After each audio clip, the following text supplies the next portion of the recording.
Mengapa kita harus merasa selalu dilayani Allah? Katil midi, diumpamakan koyok murid. Murid ambek guru. Indama tatkalane opo yarona nyawang na ing kita sapa muallimuna, guru kita. Kita merasa kalau selalu dilihat oleh guru kita. Kita sebagai murid, Pak, misalkan. Wa yuraqibuna, lan selalu memperhatikan sapa muallim na ing kita. Kita dilihat terus. Diperhatikan oleh guru kita. Iki contoh secara fisik. Biar akal sampean itu juga tidak tabrakan, tak ibaratno Allah itu seperti ini. Nansa, jikalau kau merasa selalu dilihat dan diperhatikan oleh guru kita, nansa mengkolali sopo kita wala nulahitu lan orang merhateake sopo kita annana ing sak temene kita iku narohu ono sing merhateake wa yuraqibuna lan ono sing nyawang melihat kita sopo al akhiruna selain guru. Jenengan gak mungkin akan memperhatikan orang lain, memperhatikan jenengan dikarenakan kau merasa diperhatikan, dilihat oleh guru. Umpama kula niki ujian, Pak, kula bawa contekan iku al akhirun, perkara selain Allah, perkara selain guru. Lah guruku iku ono ngarepku nyawang aku terus. Lah kan gak iso obah, Pak. Gak mungkin aku memperhatikan contekan. Padahal sudah tak siapkan contekan. Oke, Bapak. Jikalau di dalam setiap keadaan apapun hati Anda itu merasa selalu dilihat Allah, selalu dilayani Allah, gak mungkin hatimu akan sempat melihat selain Allah. Paham ya maksudnya? Lah, untuk mengkondisikan hati yang seperti itu, jawabannya cuma satu. Sejauh mana Anda memegang zikir? Udah itu. Berapa kali Allah menyebut tentang zikir, sebab pentingnya jalan muraqabah menuju musyahadah pada Allah. Lalu itu ditulis di dalam Al-Quran sebanyak-banyaknya. Berapa kali? Makanya sampai lihat, mulai saya konten YouTube pertama kali, sampai hitung berapa kali saya bicara tentang zikir. Hampir rata semua konten itu saya sisipkan tentang pentingnya zikir. Itu sebab Bapak Ibu, wong tua iku, mohon maaf kita sebagai orang tua, mengapa sih wong tua itu kok gak leren-leren olehnya menuturi, menasehati anak? Karena itu bentuk sayangnya orang tua terhadap anak. Kalau orang tua itu gak ada kasih sayang, dijarke, Pak, dibiarkan, bah kamu tersesat, bah ketabrak motor, bah kamu macam-macam. Tapi nggak ada sedunia itu orang tua seperti itu, nggak ada. Apalagi kasih ibu terhadap beta. Nggak ada orang tua itu njaluk balasan. Nak, mulai sejak kecil kamu tak TTI, kamu tak susui, nangis tak cewoi, ya toh? Berak tak cewoi, nangis tak nengi, ngoten maksud kula, ngoten toh. Ya toh? Terus kamu sekolah tak biayai, udah. Orang tua nggak mengeluh, nggak payah, nggak apa. Besok nak nek gede, nek besar ya, balas senak banyu susuku, nggak ada. Nggak ada. Itulah bentuk kasih sayang Allah terhadap kita sebagai hambanya, seperti itu. Cuman mengapa Allah katakan wa ma umiru illa liya'budullaha, itu sebabnya kita harus ada rasa syukur terhadap Allah atas semua kasih sayangnya yang dilimpahkan kepada kita dengan bentuk mek sitok mawon, gak usah akeh-akeh. Gusti Allah gak butuh sampean sembahi, gak butuh. Gusti Allah gak butuh sampean wacakno Yasin fadilah, gak butuh. Gak butuh Gusti Allah sampean parani ning Mekah ora butuh. Sing butuh iku bagaimana hatimu itu bisa sowan madhep nyawiji menyang Gusti. Mek iku tok. Dan itu sebagai pembuktian rasa syukur kita kepadanya. Bukan jaluk disembah sampai nyawiji, enggak.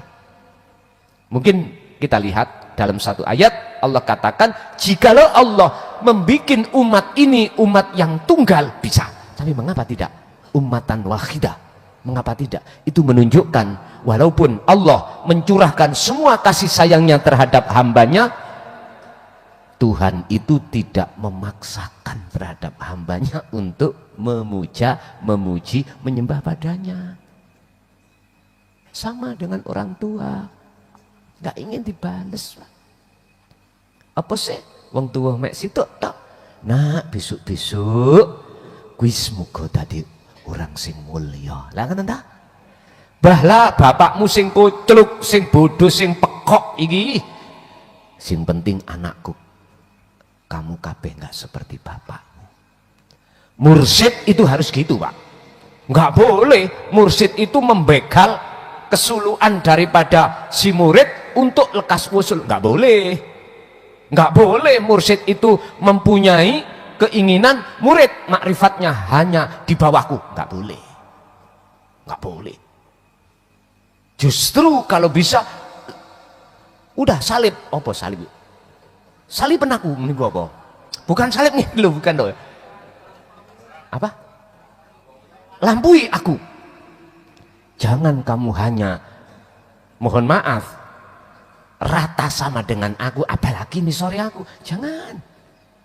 Terus resepnya, terus pundi ya mursid, ya mursidi. Iki resepnya wenehno. Ojo dilek dewe. Kalau punya lo ya.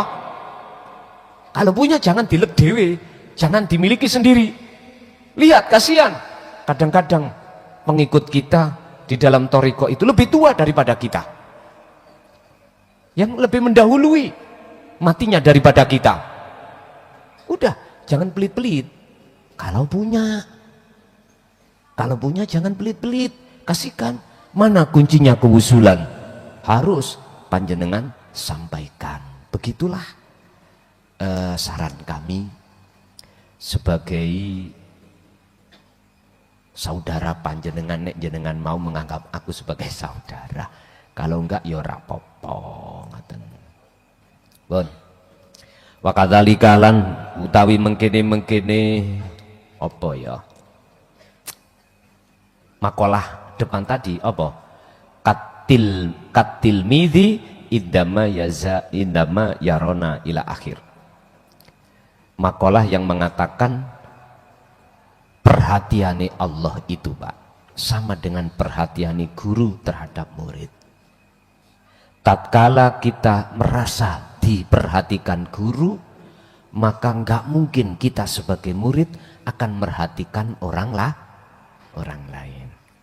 Sama wa kadzalika lan utai mengkene katil midi ila akhir iku idza kana tatkalane ono sapa al muallimu ustad atau guru amamana iku amamana ing dalem ngarep kita sami. Falatu bali bi ghairi mimma yuqabiluna. Falat nubali, nggak mungkin, Pak. Tentunya justru falatu bali mongko ora merdulekake sapa kita bi ghairihi maring sakliyane. Guru tadi mimman yaiku rupane wong yuqabiluna kang madhep sapa man na ing kita. Ketika saat hati kita merasa selalu dilihat Allah, maka kita pasti tentu kita tidak akan memperhatikan selain Allah. Wa aidan falladhi yarona wa yusyahiduna huwallahu ta'ala. Apalagi Ini urusan Allah. Faladi mongko utawi zat yarona kang nyawang sapa alladina ing kita wa yusahiduna lan merhateake sapa alladina ing kita. Siapa alladi? Iku huwa utawi hale utawi alladi iku Allahu subhanahu wa ta'ala. Apalagi kalau kita bahas perhatiannya Allah, jenengan nising ayo disawang Gusti. Oh, saya tak delok ngono jari Gusti Allah. Lho wajahnya kok ngono ya nek pas ngeden ya. Sampeyan nek nangane wis sampean beto anu Pak nek kepengin ro asli wajah sampean ya. Sampeyan gawe kaca nek ngarepe WC. Sampeyan delok, ya iku asline kita itu gak mentolo, ngoten lho.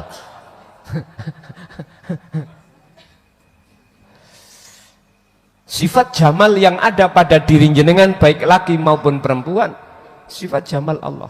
Sifat asli sampean ya kayak topeng monyet wow.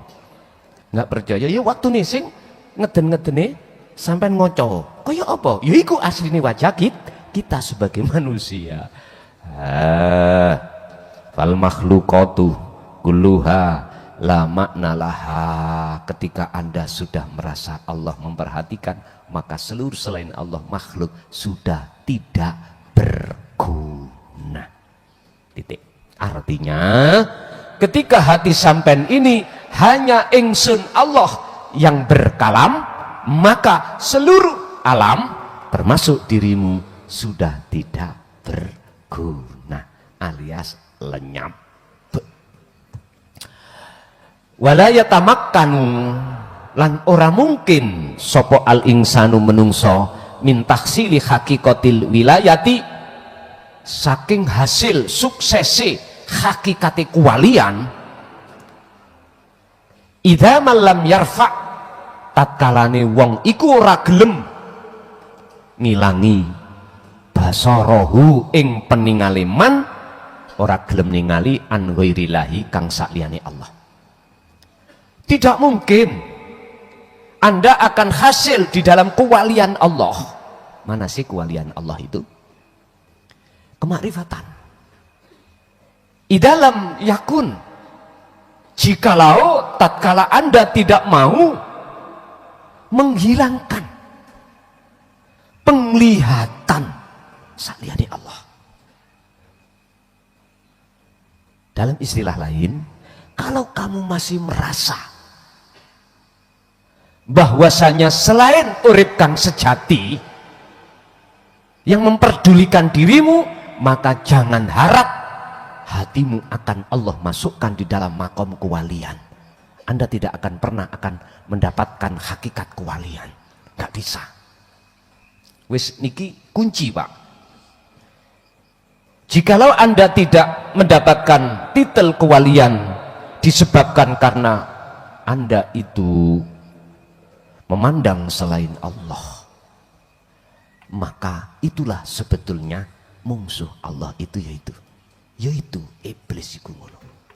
Bukan iblis yang diceritakan sebuah figur yang menakutkan, bukan nafsu yang dimaksud sebuah figur gambar yang mengajak dirimu untuk bermaksiat secara terus. Bukan.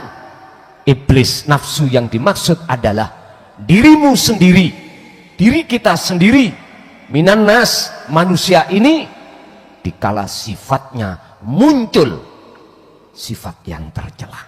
Termasuk di dalam sifat yang tercela adalah seneng digumno wong, suka dipuja masyarakat. Ini makanya mengapa Allah katakan innahu lakum aduwwum mubin.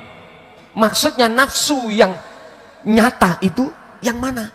Sebagai musuh kita, yaitu dirimu sendiri, sifat yang ada pada diri kita. Bahkan Allah menggambarkan sifat yang seperti ini dalam satu ayat, ulaika kal an'am balhum adol.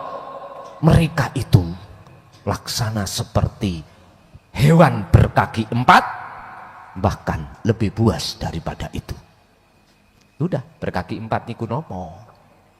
Sampai terjemahno dhewe, sebab menungso enggak ada yang berkaki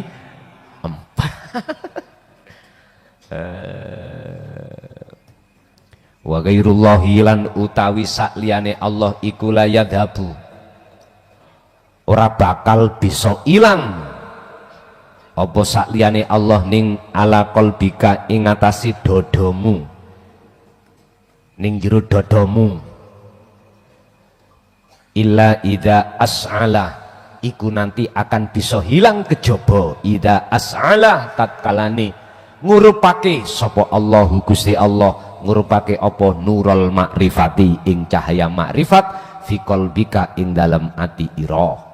Ulan terlebih dahulu perkara selain Allah yang tersarang di dalam hati manusia itu tidak akan bisa hilang, Pak. Iman dalam hati kita terhadap selain Allah tidak akan bisa hilang kecuali Allah akan menyalakan nur makrifat. Sehingga apabila nur makrifat itu belum Allah nyalakan, selama itu maka itulah yang disebut sebagai qalbun mayyitun, hati yang mati. Wakila qalbun mudlimun, hati yang gelap. Dan inilah yang kami tergugah untuk menulis, sehingga jilid kedua saya kasih judul kitab itu qalbun mudlimun, hati yang gelap. Udah ada kalau nggak salah 20 judul di situ yang sudah kami tulis dengan bahasa Indonesia dan bahasa kitab yang sangat sederhana. Nah, ini dek-dekan, Jurumiyah, Amriti, Alfiyah, mentok kalau ada tuwidik-titik, Jawahirul Maknun, tuwidik-titik. Cukup sederhana untuk dipahami. Saya paling enggak pakai jumlah ismiyah atau fi'liyah yang mudah jenengan paham. Dan bahasanya memang bahasa yang termudah. Karena apa? Kami tidak mempersulit dari bahasa lewat balago mantek, enggak. Justru saya memakai bahasa sederhana ini, pertimbangan saya adalah biar mudah dipahami. Mekaten. Urusan dikatakan kurang balik, monggo. Tetapi jikalau di situ sudah Allah nyalakan, maka kegelapan itu akan hilang. Wala yuniro, lan ora bakal ngurupake sapa Allahu Gusti Allah nurul makrifati ing cahya makrifat illa kecuali idza lam yakun qalbuka daiman fi dzikri, tatkala apa? Oh ngeten. Wala yuniro, lan ora ngurupake, ora bakal ngurupake sapa Allahu Gusti Allah nurul makrifati ing cahya makrifat idza lam yakun tatkalane ora ana apa qalbuka daiman fi dzikri, apa qalbuka ati ira iku daiman ing dalem kelanggengan kelawan kelanggan fi dzikri. Allah tidak akan menyalakan nur makrifat illa idalam tatkalanya Anda tidak mau berzikir. Kesimpulannya di situ. Allah tidak akan menyalakan nur makrifat di dalam hati seseorang jikalau hati seseorang itu tidak mau ngelanggengno berzikir. Indah su'alihi an alamati saksin al-mukhlis. Pun iku tatkalane den persoalkan an alamati saksi al-mukhlis, tondo-tondo wong sing ikhlas itu bagaimana? Yaiku man utawi wong la yubali kang ora merhatekake, merdolekake, merduliake sapa man bi ara innasiklan penyawangane menungso. Wa innama yuhafidu lan angin bestine yuhafidu njaga sapa man ala sillati billahi ta'ala ing atase hubungane man terhadap Allah. Bapak Ibu, yang dipersoalkan di sini tanda-tanda hati yang tidak ikhlas sehingga setiap amaliyah itu enggak ada ruhnya adalah orang-orang yang tidak memperdulikan, mohon maaf, ini pengertiannya pertama, apa saran Allah? Apa saran Allah? Selalulah kau memandang aku. Tapi di makalah ini, mohon maaf, tanda-tanda si orang itu ada ikhlas dalam hatinya sehingga bisa nyawiji terhadap Allah, mereka itu tidak memandang pandangan manusia atau makhluk. Justru mereka itu menjaga hubungan hatinya terhadap Tuhannya. Berarti dia selalu menjaga zikirnya. Wala yahumuhu, lan ora ono perkara sing paling penting terhadap perkara yang penting iku apa ayak lama yen to ngaweruhi sapa al akharun aula utawa ora ngaweruhi yak lamun inda fi'lil khairi. Ngeten.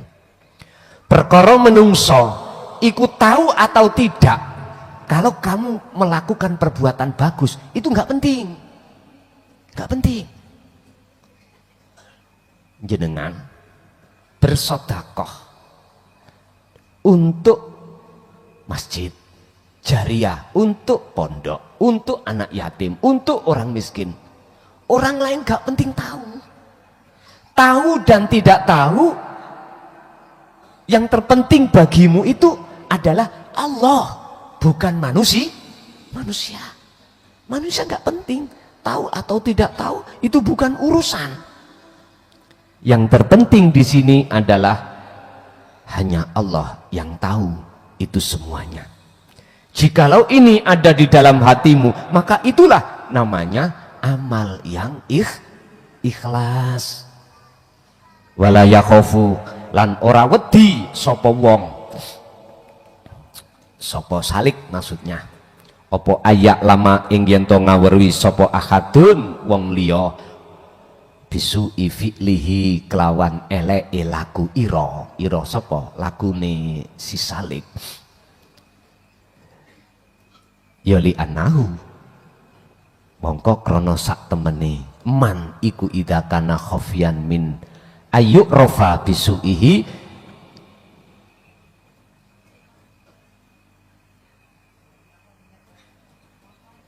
fahada yakni annahu yuridu ayyam dahakun. Ngeten. Wala yakhafu lan ora wedi sapa salik. Niki tondone kalau hati ini ikhlas. Ini tondo kalau betul-betul Anda memperhatikan Allah yang memandang, bukan pandangan manusia. Wala yakhafu lan ora wedi sapa salik apa sing diwedeni, ora sing diwedeni ayak lama yen to weruh sapa ahadun wong liya bisu fi'lihi kelawan laku olone salik. Si salik ini gak wedi, Pak, gak takut ketika si salik dijatuhkan Allah di dalam laku yang elek miturut pandangan manusia, dia gak takut dari pandangan orang lain. Nyun sewu kepingin oyo wis diceluk ustad teh nguwatar nang lapang dikeploki ambek mbok rondo, dikeploki ambek gak wedi. Iki berarti tondo, mohon maaf ya. Loh, perilaku seperti ini tidak direncanakan loh ya, boten, tidak kita ada-ada, enggak. Tadi saya katakan wala yakhafu ayak lama akadun bisu'i fi'lihi, mereka itu ketika dijatuhkan Allah dalam melaku pandangan wong liya elek, dia nggak takut diweruhi wong liya. Jadi budal nanggone tempat sing orang lain itu nganggap iku elek ngono. Sampeyan gak wedi diketahui orang lain. Ati maksudnya ati sampeyan.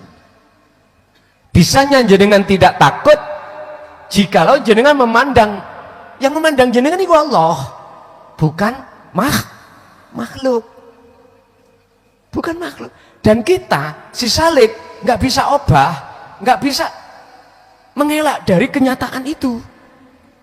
Yang kami maksud kenyataan itu adalah su'u amalihi, alane laku iki mau dari pandangan orang lain. Tapi jikalau kau ono santri gua nyun sewu lo ya, kau ono santri gua demok bokonge sapi, maksudnya ku bokonge wong gopoh ya meneh. Oh kau ono ditembok sret ono kali ono jamaah sampean wiritan koyo modele top-topo. Nah itu berarti sih wedi.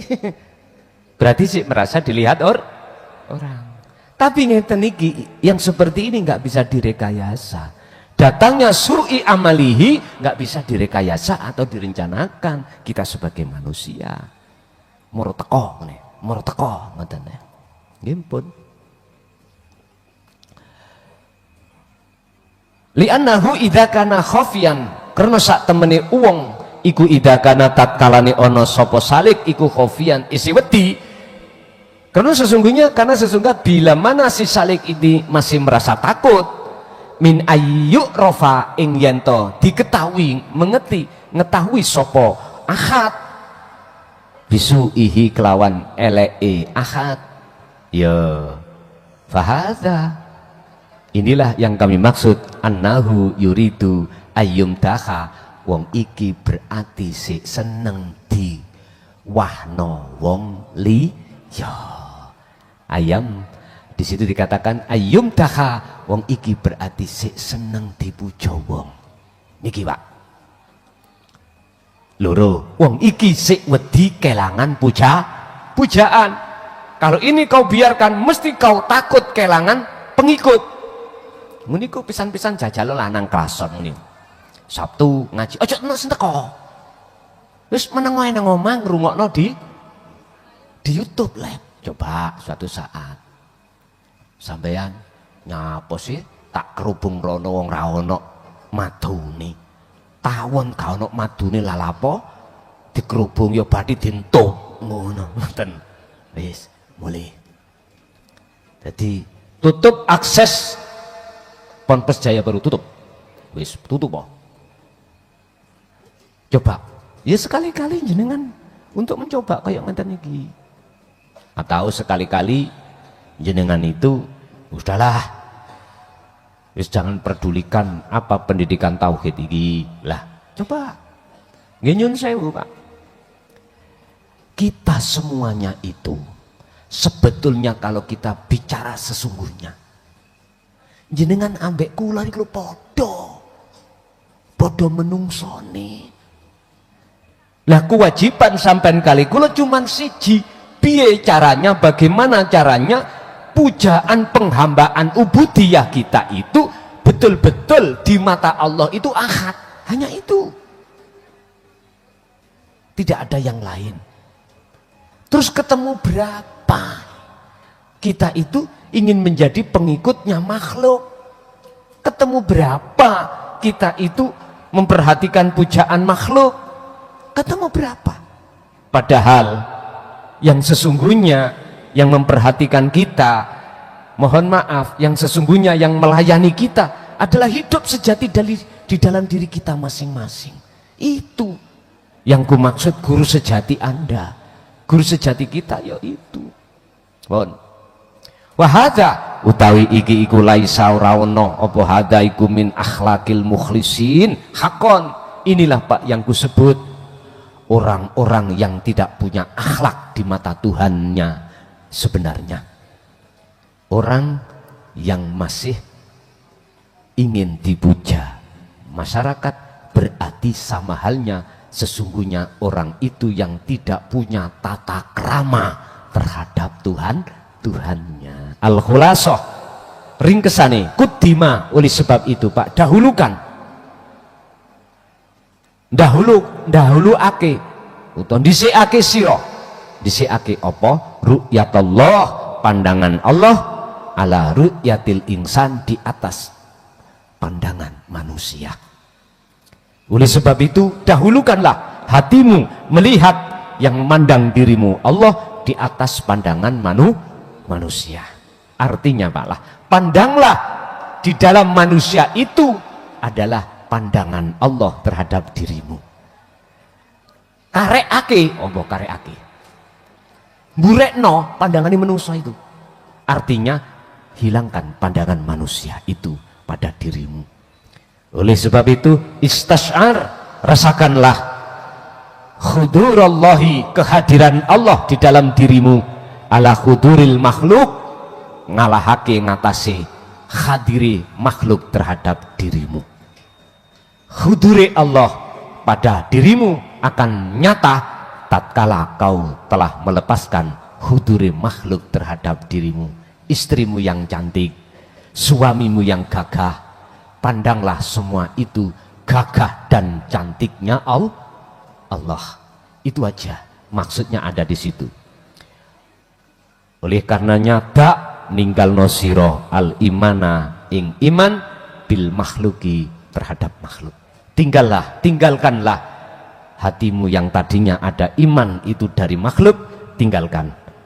Setelah itu wasabbit, dan tetapkanlah al imana ing iman bil akhadi kelawan yang esa fakot fikuli ahwal, di dalam setiap keadaan. Jadi kesimpulannya pertama, utamakan pandangan Allah di setiap saat dan waktu. Dengan begitu pandangan makhluk akan tiada. Kedua, rasakan kehadiran Allah dalam dirimu. Jikalau ini terus kau lakukan dengan sendirinya, maka rasa makhluk atau rasa kehadiran makhluk itu tidak ada. Yang terakhir, lepaskanlah iman di dalam dadamu tentang makhluk. Jikalau ini kau lakukan, maka akan nyata iman yang hanya pada yang esa. Begitulah apa pada malam hari ini yang bisa kami sampaikan. Untuk selanjutnya kita masuk pada sesi tanya jawab dan dialog. Kami persilakan. Tari piringi lanjut wis terus cendang mari.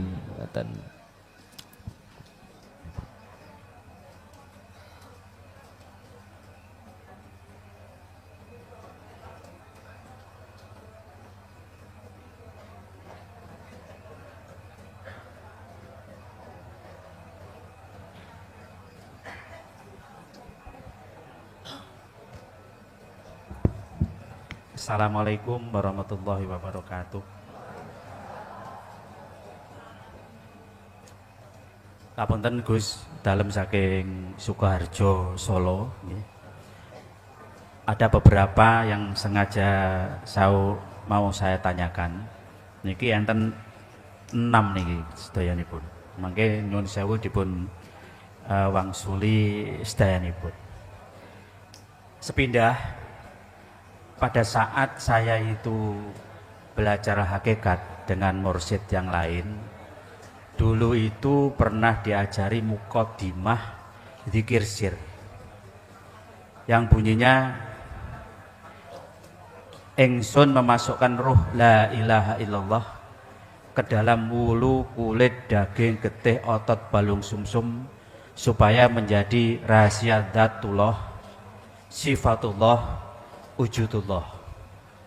Muqaddimahnipun. Lajeng kita menjalankan khalwat, yaitu dzikir sir hu Allah menika. Pertanyaannya, apakah ketika dalam derek guson hal tersebut, muqaddimah tersebut bisa kita lakukan? Ingkang kaping kalih, ketika salik masuk ke kasaf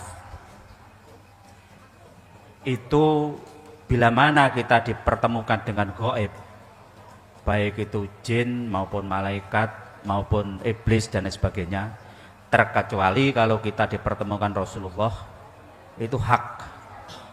Bagaimana cara mendeteksi pada saat itu? Karena hal tersebut itu kita sebagai salik yang suluknya itu kan masih dalam tataran belajar. Pertanyaannya, bagaimana cara mendeteksi apakah yang menemui kita itu pada saat kholwat itu betulkah itu malaikat, betulkah itu jin, ataukah itu iblis? Ingkang nomor 3, menyikapi beberapa konten yang ada di media massa, itu kita lihat itu banyak yang mengedukasi ya, atau memberikan statement bahwa pada saat salik itu suluk dan belajar hakikat itu, maka akan direndahkan derajatnya. Yang kaya itu pasti akan diturunkan ekonominya dan berantakan keluarganya. Konotasinya hal tersebut itu kok kayak menakut-nakuti seorang salik untuk belajar hakikat. Apakah itu hak semua salik itu apabila pengen meningkatkan belajar hakikat itu, kejadian itu betul-betul terjadi begitu. Terus yang keempat, mohon maaf, ini mungkin terlalu eksplisit nih pertanyaannya. Bagaimana Gus Son pada saat mengisi pengajian, bagaimana ketika itu beraktivitas yang lainnya, itu bisa bertemu Allah itu selama 24 jam. Ya, karena saya melakukan itu masih bolong-bolong, Gus. Dan masih pakai alat bantu, Gus. Jadi alat bantu itu katakanlah ketika ada blong gitu agak sadar sedikit, itu jari saya itu bergerak sendiri untuk membimbing hati saya itu bisa berzikir kepada Allah. Nah, pengennya saya itu bagaimana supaya kita itu tidak pasal pakai itu kita bisa langsung lab terus semuanya, begitu Gus. Terus yang kelima, ketika saya suluk di dalam toreko saya itu, dulu saya pernah bertanya kepada Gus Son itu, ya tentang zikir-zikir yang ada di kalimat-kalimat di zikir di dalam toreko itu tetap dijalankan, tetapi dibarengi dengan zikir sirul asrar. Tapi begitu saya praktekkan itu kelihatannya malah buyar, Gus. Konsentrasi kholwat itu malah tidak bisa maksimal. Pertanyaannya, apakah kalimat-kalimat zikir di dalam toreko saya itu bisa saya lanjutkan dengan keadaan yang seperti itu? Karena ketika kita melakukan itu lebih baik itu kalau kita itu utuh untuk kholwat full, yaitu menjalankan zikir sir dan sirul asrar. Yang terakhir, Gus, bagaimana penjelasan tentang hakikat maupun dan syariatnya tentang fas'alu ala dzikri in kuntum la ta'lamun. Di situ di depan kan ahla dzikri, Gus. Bertanya kepada ahli dzikir. Nah, ini tolong semuanya dipun jelaskan Gus Son. Matur nuwun dari beberapa pertanyaan tadi karena menyita waktu cukup panjang. Matur nuwun. Assalamualaikum warahmatullahi wabarakatuh. Waalaikumsalam warahmatullahi wabarakatuh. Ada 6 pertanyaan sekaligus dari saudara kita dari Solo. Kok Solo sih? Solo nggih. Pertama yang dipertanyakan tentang apa dzikir di dalam thariqah beliaunya itu mengajarkan untuk melaksanakan terus dzikir sir dan endingnya bisa masuk di dalam darah, jantung dan selainnya, atau terhadap seluruh apa di dalam jus-jus di dalam diri dengan maksud nyatakno wujude Allah. Ketika saat sudah mengenal tentang dzikir sirul asrar, apakah bisa ini dilakukan? Nyun sewu, apapun yang ada di dalam thariqah bimbingan tentang dzikir ya. Setahu saya mayoritas itu tidak dijelaskan dengan sejelas-jelasnya perjalanan sing salik itu bagaimana, apa yang harus dibawa ketika bertemu ini, bertemu itu. Setahu saya begitu.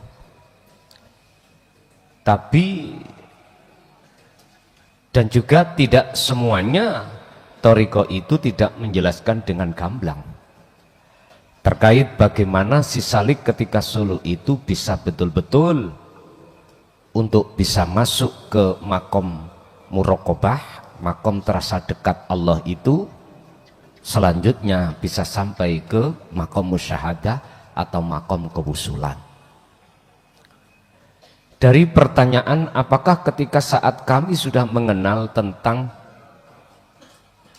fungsi daripada sirul asrar, nyun sewu Bapak Ibu, di dalam thariqah manapun setahu saya tidak dijelaskan tentang masalah zikir sirul asrar yang muncul dari la ilaha illa anta.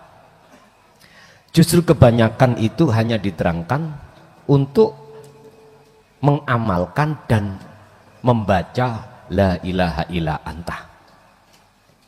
Mulai dari la ilaha illallah, la ilaha illa huwa, la ilaha illa anta.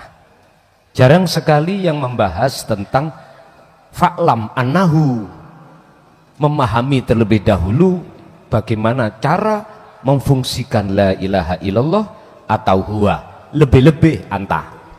Jarang sekali. Jikalau toh ada, maka di situ ada keterangan tentang masalah wukuf kolbi, ada memang, tapi tidak dibahaskan bagaimana fungsi daripada wukuf kolbi. Ada memang dilewatkan nafi isbat, tapi jarang sekali membahas bagaimana cara memfungsikan nafi isbat. Jarang. Dan ini yang akan membuat kita sebagai salik susah untuk mencapai wusul, karena memang tidak dipahamkan terlebih dahulu terkait bagaimana cara suluk yang benar dan cepat untuk bisa sampai pada Allah. Bahasa sederhana saya, kalau toh ada cara yang mudah, mengapa kita berikan cara yang sulit? Kalau toh memang ada kunci untuk bisa wusul, menyatakan wujud sejatine wujud, mengapa kita berikan sesuatu yang membingungkan atau menyulitkan? Kalau menurut kami mafhum, menurut kami maklum, karena pada saat itu para mursyid mungkin masih banyak yang terasa takut. Yang ditakutkan adalah fitnah. Bapak Ibu, ingat lewat makalah apa yang kami bahas tadi, selama kita masih takut pada selain Allah, takut fitnah kek, takut kehilangan pengaruh kek, takut kehilangan pengikut kek, itu berarti menandakan terhadap hati kita bahwasannya sedikul ubudiyah, kumawulo kesulukan kita belum benar. Ini dan juga menandakan bahwasannya hati kita masih gelap pada Allah. Dan ini tidak bisa dipoles, Pak. Artinya tidak bisa kita bohongi. Memang seperti itu. Tapi jikalau takutnya memang karena Allah, beda lagi loh nih persoalannya, beda lagi. Maka tidak jauh berbeda dengan apa zaman sekarang para masyayikh sudah kebanyakan berani untuk menyampaikan alias sudah tidak takut fitnah. Udah nggak ada bedanya. Cuman pertanyaan saya kembali kepada awal tadi, kalau takutnya kita terhadap makhluk, berarti itu tetanda hati kita masih belum bisa merasa kalau kita selalu diperhatikan oleh Allah. Jadi Pak, bisa jenengan dzikir di dalam thariqah jenengan wau, tetap jenengan laksanakan sebagai tambahan saya terhadap panjenengan. Bawalah kunci di mana hati sampean ini akan bisa masuk ke musyahadah ketika jenengan kali kula niki muraqabah. Intine kan ngeten, umpami kula tulis si salik itu wajib masuk di dalam namanya makom muraqabah. Makom di mana Allah itu terasa dekat. Lah, untuk menciptakan keadaan dalam hati ini bahwasanya Allah terasa dekat dan hanya Allah yang kita rasakan, yang melayani kita, itu kuncinya ada di sirul asrar. Fungsi daripada la ilaha illa anta. Ini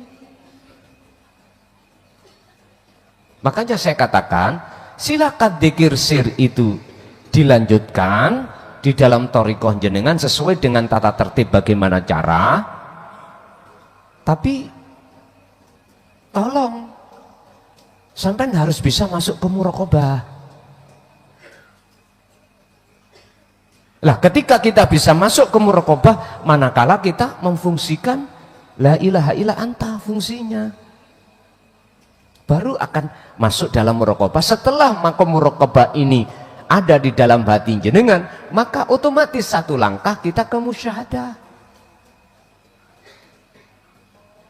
Ini makomnya. Inilah yang kami maksud jenengan wau nyata wujudnya Allah. Pun